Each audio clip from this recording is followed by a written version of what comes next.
명도는 전문가가 따로 있습니다. 그 비법이지 말입니다. 법대로 하는 자가 전문가라는 말입니다.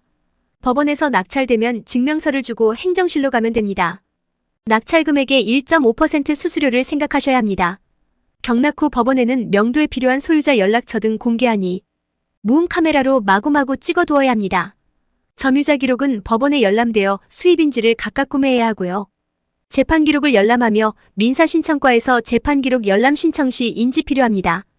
명도시 명도 대상에게 섣불리 전화하지 말고 문자로 현재 진행할 것이라고만 하면 됩니다.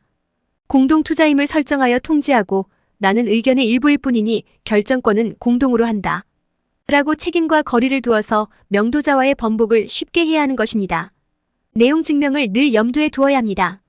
배당 못 받는 임차인과는 더 단정하게 말해야 해요. 명도합의서를 작성해서 얼마 받고 몇일에 이사 나간다는 서명을 받아야 합니다.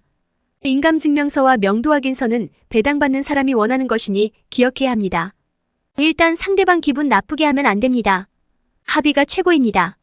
추가 궁금하신 사항은 연락처 0102509553 전화주세요. 첫 대면 경청하고 이사 계획을 먼저 말하게 합니다. 상대방 입장을 생각해 주어야 합니다. 호구가 안 되려면 야가 빠진 상대방에게 만약을 대비하여 내용 증명, 인도 신청 준비도 해야 합니다. 명도자는 이사비를 주장하게 되는데 섣불리 준다고 하지 말고 공동투자자와 협의해야 한다고 해서 시간을 끌지 말입니다. 낙찰받은 집에 가서 이사를 확정받도록 합의서를 작성해야 합니다. 단명도 합의서는 작성하되 이사짐차 출발 전 교부해 주어야 합니다. 명도자의 요구 금액에서 반 또는 이사비 드릴 생각이 없다는 것을 표현해야 합니다. 이사비 조율이 끝나면 반드시 이사짐 차에 짐을 옮긴 후에 주어야 하고 이사 날짜에 가스비, 아파트 미납 관리비 등등의 비용은 영수증으로 처리해서 나중에 매도시 비용으로 정산해야 양도세를 줄일 수 있습니다. 아파트 관리실에서는 체납된 비용을 알 수 있으며 이때 점유자 연락처와 법원의 기록과 같으면 수월합니다. 채무자와 전화해서 의사타진을 원활하게 함과 동시에 법적인 명도 절차를 진행해야 합니다. 시간 절약을 해야 합니다. 추가 궁금하신 사항은 연락처 0102509553 전화주세요. 명도 대상자가 막무가내면 법적인 진행의 서류를 사진 찍어 보내면 됩니다. 말로 협의가 지름길입니다. 점유금지 가처분을 신청한다고 말해주고 꼼수 쓰지 말라고 무언에 경고해야 합니다. 집행비용과 새로 증가하는 비용은 채무자에게 청구됨을 고지해야 하나? 좋은 말로 달래서 내보내야 합니다. 보증보험 청구에서 명호학식리은서와 인감증명서 등을 서류는 이사 갈 때 준다고 해야 합니다. 근저당 후 순이자는 주택도시공사를 통해서 받으라고 임차권 등기 여부도 반환 청구했는지 확인해보세요. 낙찰자 인감증명서와 인수인계서를 배당기일에 서류를 법원에 제출하셔야 함을 강조해야 명도의 주도권을 놓치지 않습니다. 임차인이라면 당신이 계속 있기에 사용 수익을 못해서 임대까지 못해 손해배상을 청구할 수 있가에 명도비를 깎을 수 있습니다. 아파트의 장기수선 충당금은 낙찰자가 주는 것이 아니라 경매시 소멸 말소가 되는 것입니다. 장기수선 충당금은 일반 매매 시에만 주는 것이라고 이해시켜야 합니다. 인도 명령제도는 강제 집행이므로 명도협상에 속전속결 처리할 수 있습니다. 법원의 송달에 따르므로 연속적인 송달 마지막 단계는 법원 게시판에 송달하는 것일 뿐입니다. 공시송달이라는 것으로서 이후에는 강제 집행을 할 수 있는 권한이 생깁니다.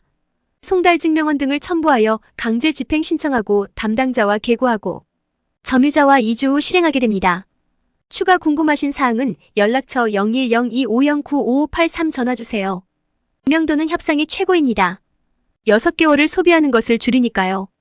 이는 공매도 적용됩니다. 명도 소송 접수증을 찍어서 점유자에게 보내면 효과 짱입니다. 요약하면 경청과 확고함을 보여주어야 합니다. 낙찰 후 앞으로 진행 계획이 있냐고 물어보며 시간을 많이 못 주는 이유는 경락자금 대출이자가 늘어나서 일자를 많이 줄 수 없음을 이해시킵니다. 낙찰 후 항고 기간은 일주일 동안이고 경매에 방문하여 서류 열람을 해야 합니다. 점유자 연락처와 채권관계 등등 사진은 찍어놓으며 신상 파악을 해야 합니다. 만약 낙찰받은 집을 파손시켜놨다면 정상상태 낙찰이므로 중대하자 법원에 이의 제기해야 합니다. 추가 궁금하신 사항은 연락처 0102509553 전화주세요. 30일 대금 납부 기간에 명도 합의해야 합니다. 최고가 매수인 이후 집안 내부를 볼 수 있으니 7일간 이해관계인의 항고 기간이므로 매각 불허가 신청을 하면 법원이 취소해줍니다. 부동산의 중대 권리관계가 변동했을 때 매각 불허가 신청합니다. 매각 허가 확정 후 잔금 납부 전일 때는 집안이 엉망이면 매각 허가 결정 취소 신청을 합니다. 경매계 종이에 적어서 내면 됩니다. 만약 잔금 납부 후에는 3주 배당기일 전까지 낙찰금이 나누어지기 전에 배당금 이해 신청을 하죠. 감가 신청 시는 잔금 납부 후에 시정을 요할 수 있습니다. 만약 배당까지 다 받아갔다면 낙찰자가 책임을 떠안으므로 최대한 빨리 사건 열람을 해야 하고 점유자 연락처와 내부를 봐야 합니다. 추가 궁금하신 사항은 연락처 0102509553 전화주세요.